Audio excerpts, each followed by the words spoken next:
Hello students, आज हम लोग साइंस का चैप्टर 3 आगे कंटिन्यू करेंगे और आज हम लोग जिस टॉपिक पर चर्चा करेंगे वो है आयन।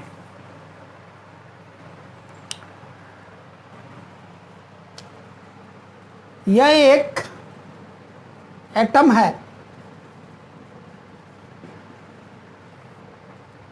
एटम का शेप स्फेरिकल होता है, गोलाकार होता है। इसकी पूरी संरचना एक बार देखते हैं शॉर्टकट में, क्योंकि डिटेल में हम लोग चर्चा नेक्स्ट चैप्टर में करेंगे इस पर। इसके सेंटर में, एटम के सेंटर में होता है ये न्यूक्लियस। इस न्यूक्लियस के अंदर दो तरह के पार्टिकल्स होते हैं। न्यूट्रॉन है जो कि चार्जलेस होता है, जिसके ऊपर कोई चार्ज नहीं होता है। दूसरा प्रोटॉन, जिसको P+ से लिखते हैं। ये पॉजिटिव चार्ज पार्टिकल होता है। इसके चारों तरफ ऑर्बिट्स बने होते हैं। पाथ, रास्ते बोलते हैं इनको। ये जो अंदर है ये है न्यूक्लियस एटम के सेंटर में, और इस न्यूक्लियस के अंदर दो तरह के पार्टिकल्स, एक है न्यूट्रॉन जिसको कि स्मॉल लेटर n से लिखते हैं। ये चार्जलेस होता है, इसके ऊपर कोई चार्ज नहीं होता। दूसरा जो सब एटॉमिक पार्टिकल इसके अंदर होता है वो है प्रोटॉन, जिसको कि स्मॉल लेटर P+ से लिखते हम लोग, क्योंकि पॉजिटिवली चार्ज्ड होता है। कुल मिलाकर के न्यूक्लियस क्या हो गया? पॉजिटिवली चार्ज्ड हो गया। न्यूट्रॉन के पास कोई चार्ज ही नहीं है, प्रोटॉन के पास चार्ज है, पॉजिटिव चार्ज है, तो कुल मिलाकर के न्यूक्लियस पॉजिटिवली चार्ज्ड हो गया। इस न्यूक्लियस के चारों तरफ ये रास्ते बने हुए हैं, पाथ। एक ये है, ये है, ये है, और भी ऐसे हो सकते हैं पाथ, रास्ते। इन पाथ्स को, इन रास्तों को, ये जो पाथ बने हुए हैं, इन पाथ्स को हम लोग बोलते हैं शेल्स या फिर ऑर्बिट्स या फिर एनर्जी लेवल्स। इतने सारे नामों से इनको पुकारते हैं, पाथ, शेल, ऑर्बिट्स या फिर एनर्जी लेवल्स। इन एनर्जी लेवल्स की जो काउंटिंग होती है वो न्यूक्लियस की तरफ से होती है, यानी कि सेंटर से आउटवर्ड होती है, सेंटर से बाहर की तरफ होती है। यानी कि इस हिसाब से ये हो गया फर्स्ट ऑर्बिट, ये सेकंड ऑर्बिट और ये थर्ड ऑर्बिट। इसके बाद आएगा फोर्थ, फिफ्थ, सिक्स्थ, सेवेंथ, ऐसा बढ़ता चला जाएगा। ऑर्बिट की जो संख्या है इसको n से डिनोट करते हैं। n for number, n = 1, n = 2, n = 3। अगर अल्फ़ाबेट में हम इनका नाम रखें इन ऑर्बिट्स की, तो उनका भी नामकरण शुरू होता है न्यूक्लियस की तरफ से ही, यानी कि अंदर से बाहर की तरफ। तो न्यूक्लियस के ठीक बाद जो है उसको बोलते हैं K, उसके बाद वाले को L, उसके बाद वाले को M, और इसी तरह ये आगे बढ़ता चला जाता है। इस तरह से इनका नाम हम लोग या तो अल्फ़ाबेट्स में रख सकते हैं। अल्फ़ाबेट में लिखेंगे तो कैपिटल लेटर्स का यूज करेंगे, स्मॉल लेटर्स का नहीं, और फिर नंबर्स में 1, 2, 3 ऐसे। अब ये जो पाथ बने हुए, रास्ते बने हुए, घर होते हैं एक तीसरे तरह के सब एटॉमिक पार्टिकल का। और तीसरे तरह का जो सब एटॉमिक पार्टिकल है उसको बोलते हैं इलेक्ट्रॉन, और इसका सिंबल होता है स्मॉल लेटर E, और ये इलेक्ट्रॉन्स होते हैं निगेटिवली चार्ज, इसीलिए इसको E- लिखते हैं, इलेक्ट्रॉन्स। ये इलेक्ट्रॉन्स पाए जाते हैं इन्हीं ऑर्बिट्स में। किसमें? इन्हीं ऑर्बिट्स में, इन्हीं पाथ्स में, जिनको कि हम लोग शेल्स या फिर एनर्जी लेवल्स भी कहते हैं। उसी में ये इलेक्ट्रॉन पाए जाते हैं जो कि निगेटिवली चार्ज्ड हैं।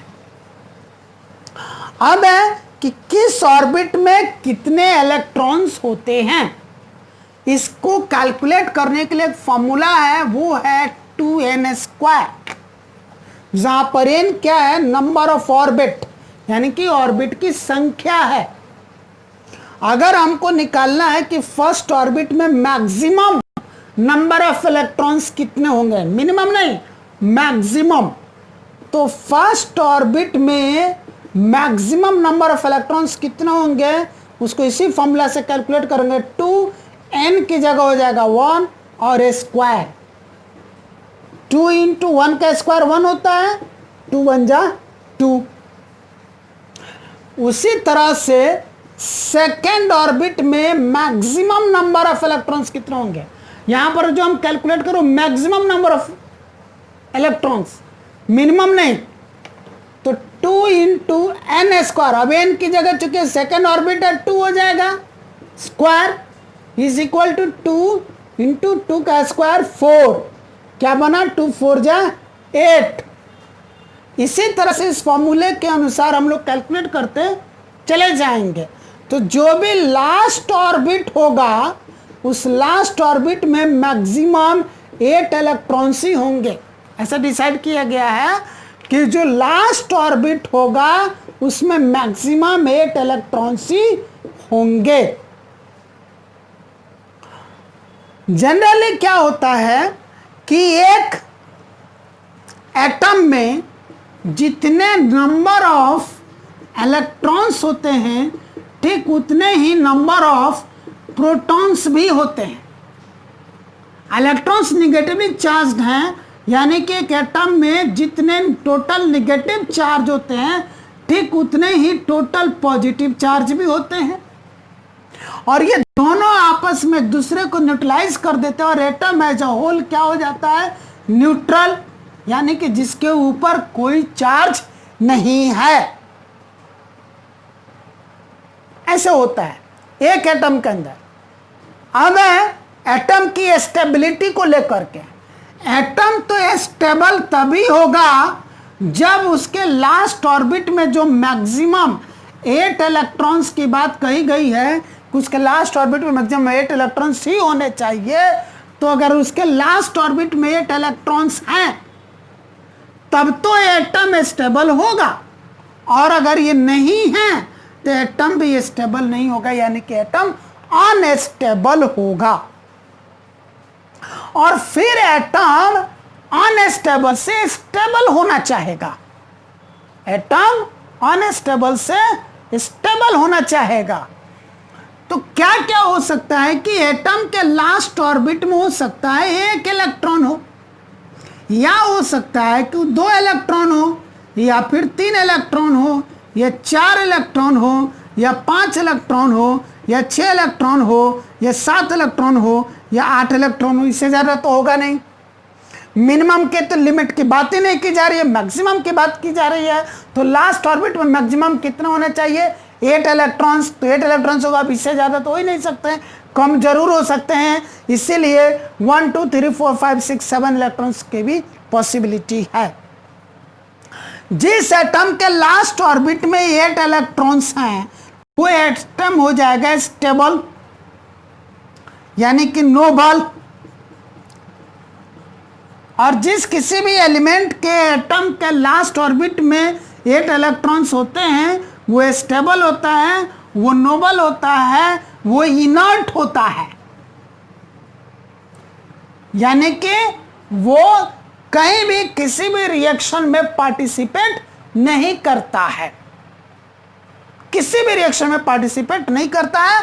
और जनरली ऐसे एलिमेंट्स जो होते हैं वो गैसियस स्टेट में होते हैं, इसलिए उनको नोबल गैस या फिर इनर्ट गैस भी कहा जाता है।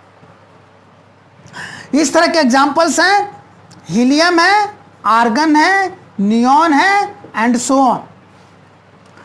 हीलियम में लास्ट ऑर्बिट में 8 इलेक्ट्रॉन्स नहीं है, बट इसका भी लास्ट ऑर्बिट टोटली फुलफिल्ड है, क्योंकि हीलियम के फर्स्ट ऑर्बिट ये न्यूक्लियस होगा, उसके बाहर ये पहला ऑर्बिट हो गया, और फर्स्ट ऑर्बिट को मैक्सिमम 2 इलेक्ट्रॉन्स की जरूरत होती है, क्योंकि इसके पास एक ही ऑर्बिट है, यही फर्स्ट ऑर्बिट है, यही लास्ट ऑर्बिट भी है।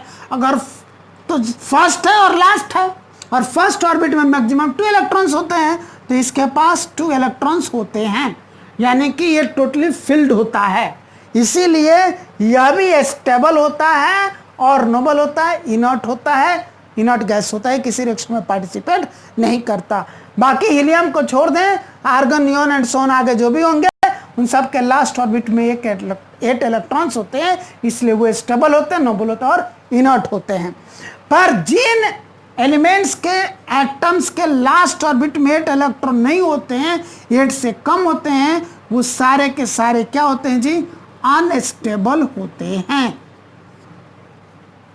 और जब ये अनस्टेबल होते हैं तो ये भी चाहते हैं कि हम भी स्टेबल हो जाए या फिर नोबल हो जाए या फिर इनर्ट हो जाए। स्टेबल, नोबल, इनर्ट की बात है, यानी कि हमारा भी लास्ट ऑर्बिट कंप्लीटली फिल्ड हो जाए, जितने इलेक्ट्रॉन चाहिए उतने इलेक्ट्रॉन्स हमारे पास आ जाएं। और ये 3 तरीकों से पॉसिबल होता है। या तो ये इलेक्ट्रॉन को लूज करें, इलेक्ट्रॉन को लूज करें, छोड़ दें, या फिर कहीं से इलेक्ट्रॉन गेन करें, कहीं से इलेक्ट्रॉन ले प्राप्त करें, या फिर किसी के साथ इलेक्ट्रॉन शेयर करें, लूज करें, गेन करें या फिर शेयर करें। अब कब किस सिचुएशन में इलेक्ट्रॉन लूज होगा, गेन होगा या शेयर होगा? अगर एटम के लास्ट ऑर्बिट में 1 इलेक्ट्रॉन है तो 1 इलेक्ट्रॉन ये लूज कर देगा। लास्ट ऑर्बिट में अगर 2 इलेक्ट्रॉन्स हैं तो वो 2 इलेक्ट्रॉन लूज कर देगा। 3 इलेक्ट्रॉन है तो वो भी 3 इलेक्ट्रॉन लूज कर देगा। लास्ट ऑर्बिट में अब देखिए, इलेक्ट्रॉन चाहे एटम लूज करे, गेन करे, चाहे शेयर करे, तीनों ही काम के लिए उसको एनर्जी की जरूरत होती है।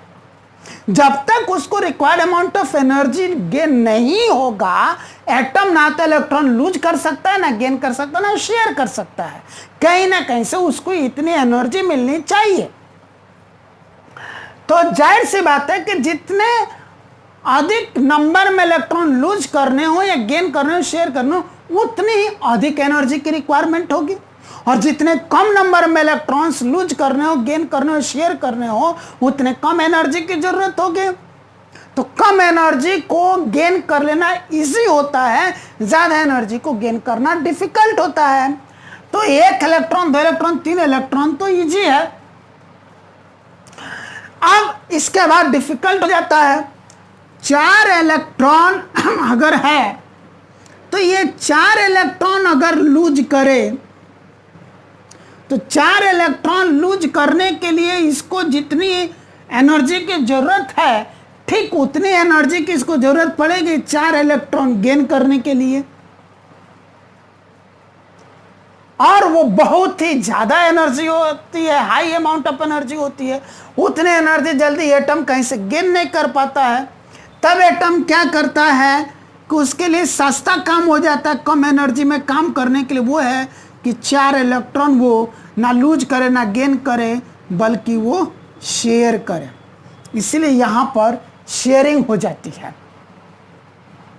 जिस इलेक्ट्रॉन के लास्ट ऑर्बिट में 5 इलेक्ट्रॉन हो, 2 ऑप्शन बचता है, या तो 5 इलेक्ट्रॉन वो लूज कर दे या फिर 3 इलेक्ट्रॉन गेन करे। पर 5 इलेक्ट्रॉन लूज करने की तुलना में कम एनर्जी की जरूरत है 3 इलेक्ट्रॉन गेन करने की। इसलिए ये 5 इलेक्ट्रॉन लूज नहीं करके क्या करेगा, ये 3 इलेक्ट्रॉन गेन कर लेगा। और जिसके लास्ट ऑर्बिट में 6 इलेक्ट्रॉन है, या तो 6 इलेक्ट्रॉन लूज करे या फिर 2 इलेक्ट्रॉन गेन करे। तो 6 इलेक्ट्रॉन लूज करने के लिए जितने एनर्जी चाहिए उससे बहुत कम एनर्जी में ही ये 2 इलेक्ट्रॉन गेन कर सकता है, इसीलिए 2 इलेक्ट्रॉन गेन करेगा। और इसके पास है 7 इलेक्ट्रॉन लूज करे या फिर 1 इलेक्ट्रॉन गेन करे। 7 इलेक्ट्रॉन लूज करने के लिए जितनी एनर्जी की जरूरत है उसे बहुत बहुत बहुत कम एनर्जी की जरूरत होगी सिर्फ 1 इलेक्ट्रॉन गेन करने के लिए, इसीलिए 1 इलेक्ट्रॉन गेन करेगा। यानी कि जिस एटम के लास्ट ऑर्बिट में 1, 2 या 3 इलेक्ट्रॉन है वो इलेक्ट्रॉन्स लूज कर देते हैं। जिन एटम्स के लास्ट ऑर्बिट में 5, 6 या 7 इलेक्ट्रॉन्स हैं वो इलेक्ट्रॉन गेन करते हैं। और जिनके लास्ट ऑर्बिट में 4 इलेक्ट्रॉन है वो शेयर करते हैं, ये कर देते हैं लूज ये कर देते हैं शेयर और ये करते हैं गेन। ये काम होता है और इस तरीके से वो अपना नोबल गैस जो कॉन्फ़िगरेशन है, इनर्ट गैस कॉन्फ़िगरेशन, वो प्राप्त कर लेते हैं, यानी कि स्टेबल हो जाते हैं, एटम अनस्टेबल से स्टेबल हो जाते हैं। अब हमको देखना है कि फिर इस लूज और गेन करने से उनके चार्ज के ऊपर क्या असर पड़ा, इस बात को हमें समझना है। हम बिल्कुल शॉर्ट में इन बातों को समझने की और समझाने की कोशिश कर रहे हैं अभी आपको, क्योंकि ये सारी चीजें एक बार फिर से आएंगी कंप्लीट डिटेल में चैप्टर 4 में, जब हम लोग पढ़ेंगे एटॉमिक स्ट्रक्चर, एटम का कंप्लीट स्ट्रक्चर जब पढ़ेंगे वहां पर ये सारी चीजें एक बार फिर से रिपीट होंगी और वहां पर हम लोग इससे ज्यादा डिटेल में इन चीजों को स्टडी करेंगे। अभी मैं सिर्फ आयन समझाने के लिए जितनी बातें जरूरी है उतनी ही बातें लेके आ रहा हूं। तो चलिए एक एग्जांपल हम ले लेते हैं, सोडियम।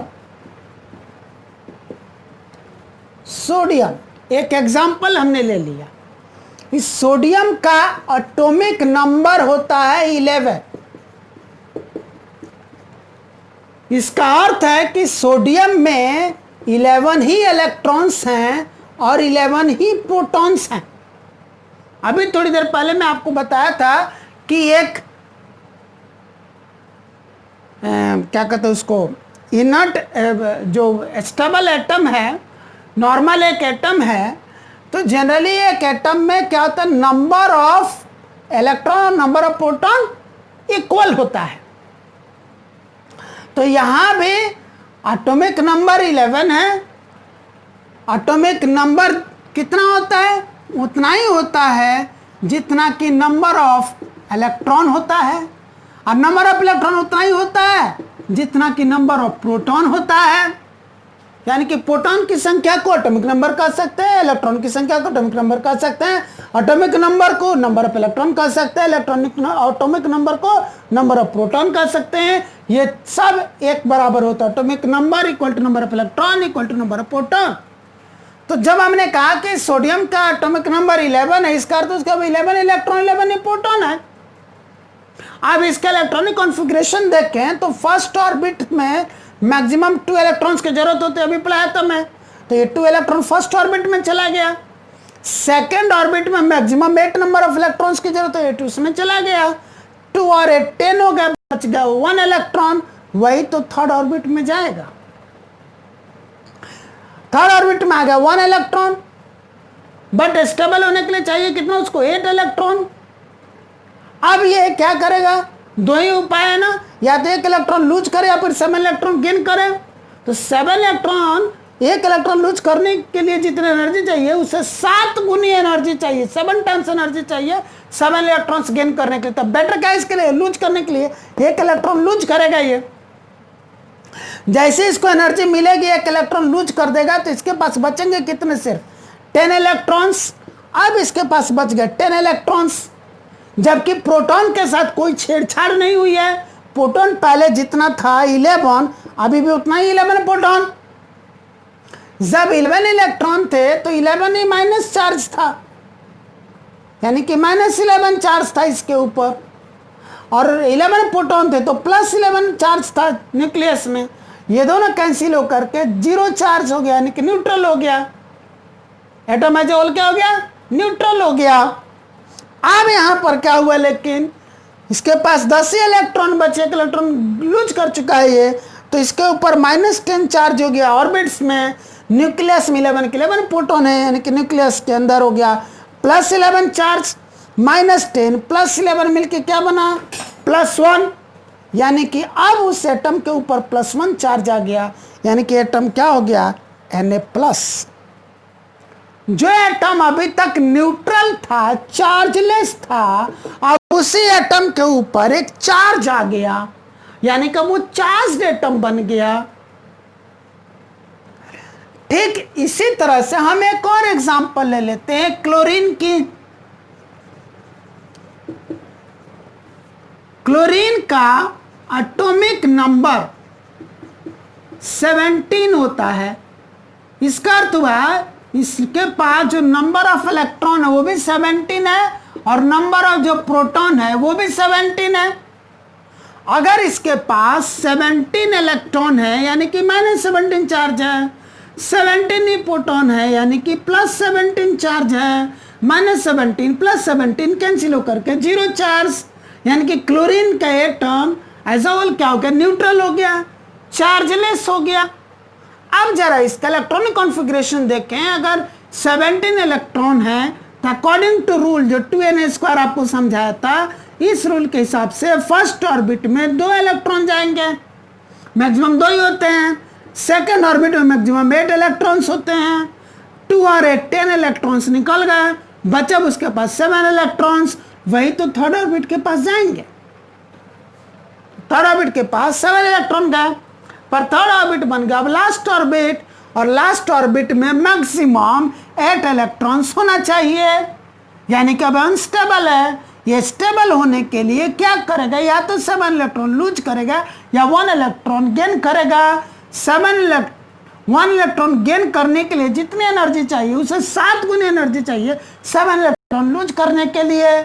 इसीलिए इसके लिए बेटर होगा कि 1 इलेक्ट्रॉन गेन करे, उतनी एनर्जी इजीली अवेलेबल हो जाएगी। अब जैसे उतनी एनर्जी इसको अवेलेबल होगी और मौका मिलेगा, ये एक इलेक्ट्रॉन कहीं से गेन करेगा। तो अभी तक इसके पास जो 17 इलेक्ट्रॉन थे, 1 इलेक्ट्रॉन गेन करने के बाद इसके पास 18 इलेक्ट्रॉन्स हो जाएंगे, जबकि न्यूक्लियस में कोई छेड़छाड़ नहीं हुई, पहले से 17 प्रोटॉन्स थे, तभी भी 17 प्रोटॉन्स ही रहेंगे। ऑर्बिट्स में 18 इलेक्ट्रॉन्स मिलकर बनाएंगे -18 चार्ज, क्योंकि इलेक्ट्रॉन्स निगेटिवली चार्ज होते हैं, प्रोटॉन पॉजिटिव चार्ज होते हैं, तो न्यूक्लियस में हो जाएगा +17 चार्ज। अब -18 और +17 कितना आ जाएगा, -1, यानी क्या -1 चार्ज चढ़ जाएगा क्लोरीन के ऊपर, और क्लोरीन हो गया Cl-, ये चार्ज हो गया, यानी कि जो अभी तक न्यूट्रल था, चार्जलेस था, वो चार्ज हो गया, नेगेटिवली चार्ज हो गया। ये जो चार्ज पार्टिकल्स बन रहे हैं, इन्हीं चार्ज पार्टिकल्स को कहा जाता है आयन। अभी तक आयन कैसे बन रहा है उसको शॉर्ट में मैंने आपको समझाया है।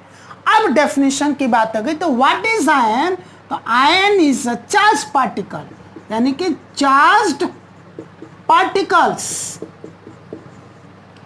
are called as ions। Charge particles को आयंस बोला जाता है। ये पार्टिकल्स क्या हो सकते हैं, ये पार्टिकल एटम हो सकता है या ग्रुप ऑफ एटम्स हो सकता है। अब ग्रुप ऑफ एटम्स तो आपको पता है मॉलिक्यूल बोलते हैं। Group of atoms chemically combined together called as molecule, यानी कि चार्ज पार्टिकल कोई एटम हो सकता है या फिर मॉलिक्यूल हो सकता है,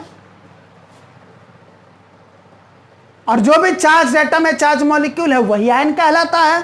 तो सिंपल डेफिनेशन हो गया, charge particles are called as ions. अब यहां पर हम लोग देख रहे हैं कि जो पार्टिकल्स है, एटम हो या मॉलिक्यूल हो, वो दो तरह से चार्ज हो रहे हैं, या तो पॉजिटिव चार्ज हो रहे हैं या फिर निगेटिवली चार्ज हो जा रहे हैं, दो तरह से चार्ज बन रहे हैं। यानी कि आयंस भी दो तरह के हो गए। आयंस कितने तरह के हो गए, दो तरह के। पहला हो गया एनियन, यानी कि निगेटिवली चार्ज्ड पार्टिकल्स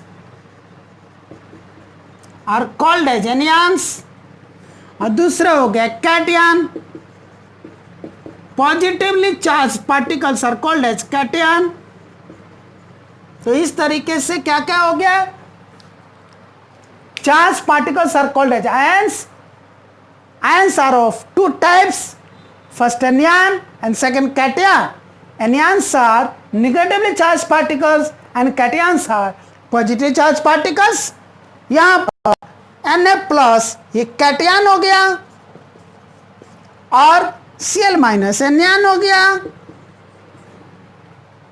इस तरह से अगर यही एक ग्रुप ऑफ एटम्स के ऊपर अगर ये चार्ज हो जाए तो उसको तो पॉलीएटॉमिक आयन, क्या बोलते हैं? Poly atomic ion. पॉली मतलब मेनी एटम्स, यानी कि ग्रुप ऑफ एटम्स बनाएगा। अगर बहुत सारे एटम्स मिलकर ग्रुप बना करके और वो चार्ज्ड है, उनके ऊपर चार्ज्ड है, तो वो पॉलीएटॉमिक आयन कहलाएंगे।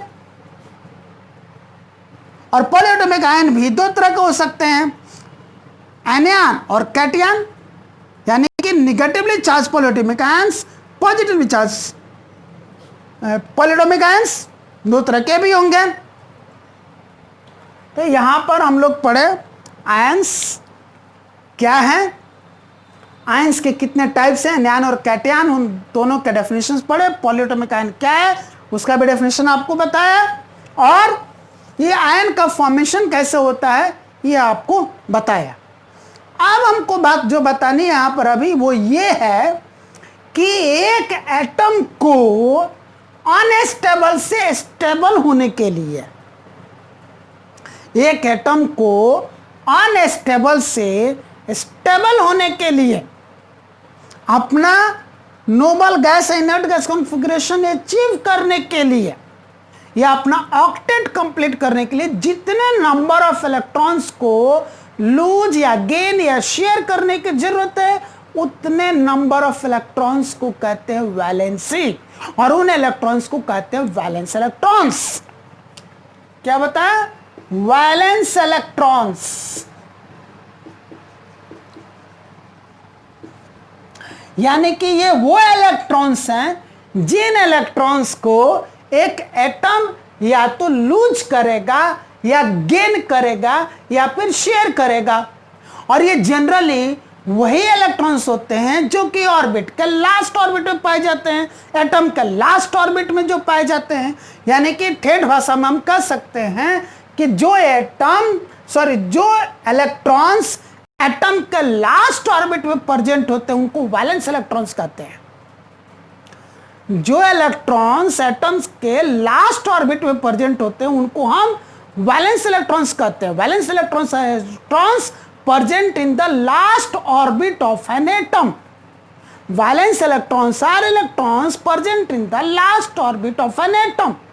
एक एटम के लास्ट ऑर्बिट में जो इलेक्ट्रॉन्स प्रेजेंट होते हैं उनको वैलेंस इलेक्ट्रॉन्स कहते हैं। यानी कि उन्हीं को लूज गेन या शेयर होना है। अब है वैलेंसी। वैलेंसी क्या है? It is the number of electrons to be lost or to be gained, to be lost or to be gained or to be shared by an atom to gain inert gas configuration या to get noble gas configuration या फिर to get stable। एक atom को stable होने के लिए जितने number of electrons loose gain और शेयर करने की जरूरत है वो उस एटम की वैलेंसी होती है। यानी कि क्या लिखेंगे? Valency is the number of electrons that is to be lost और gained or shared by an atom to gain noble or inert gas configuration or stability। उसी नंबर ऑफ इलेक्ट्रॉन्स को वैलेंसी कहते हैं। फॉर एग्जाम्पल यहाँ पर sodium को ये inert gas configuration लेने के लिए कितने इलेक्ट्रॉन लूज करने की जरूरत थी? 1। एक इलेक्ट्रॉन इसने लूज किया है ना, तो सोडियम की वैलेंसी कितनी हो गई? Valency of sodium 1। ठीक इसी तरह यहाँ क्लोरीन को नोबल गैस कॉन्फ़िगरेशन अचीव करने के लिए एक इलेक्ट्रॉन गेन करने की जरूरत पड़ी, तो वैलेंसी ऑफ क्लोरीन हो गया 1। उसको जितने नंबर ऑफ इलेक्ट्रॉन लूज करने की जरूरत है वही उसकी वैलेंसी है, जितने नंबर ऑफ इलेक्ट्रॉन गेन करने की जरूरत है वही उसकी वैलेंसी है। यहाँ पर एक इलेक्ट्रॉन लूज करने की जरूरत थी तो एक वैलेंसी एक हो गई, यहाँ पर एक इलेक्ट्रॉन गेन करने की जरूरत थी इसीलिए इसकी वैलेंसी एक हो गई। इस तरीके से अब हमको जरूरत पड़ेगी इन वैलेंसीज के। अगला जो हमारा टॉपिक है वो है राइटिंग केमिकल फॉर्मूले। जब हम लोग राइटिंग केमिकल फॉर्मूले पढ़ेंगे तो वहां पर आयंस, एनियंस, कैटियंस, वैलेंसी इन सब की जरूरत पड़ेगी। तो आपको सबकी वैलेंसी याद करके रखनी पड़ेगी। इसके लिए आपके बुक में यहां पर पेज नंबर 37 पे एक टेबल दिया हुआ है, टेबल 3.6 है ना। और इस टेबल 3.6 से आप सबकी वैलेंसी इजीली याद कर सकते हैं। जैसे सोडियम Na प्लस, Na के ऊपर एक प्लस है यानी कि सोडियम की वैलेंसी है 1। पोटेशियम K प्लस यानी कि पोटेशियम की वैलेंसी हो गई 1। सिल्वर Ag प्लस यानी कि सिल्वर की वैलेंसी हो गई 1। कॉपर Cu प्लस, कॉपर की वैलेंसी हो गई 1। उसी तरह से यहाँ पर मैग्नीशियम Mg2 प्लस यानी कि मैग्नीशियम वैलेंसी हो गई 2। कैल्शियम Ca2 प्लस यानी कि कैल्शियम वैलेंसी हो गई 2। इसी तरह यहाँ पर एल्युमिनियम Al3 प्लस यानी कि एल्युमिनियम की वैलेंसी हो गई 3। बात समझ में आ रही है? तो इस तरह से यहाँ पर जैसे लिखा हुआ है कार्बोनेट CO3 2 माइनस यानी कि कार्बोनेट की वैलेंसी हो गई 2। यहाँ से ऊपर ये जो बना हुआ है उससे आपको वैलेंसी का पता चल जाएगा।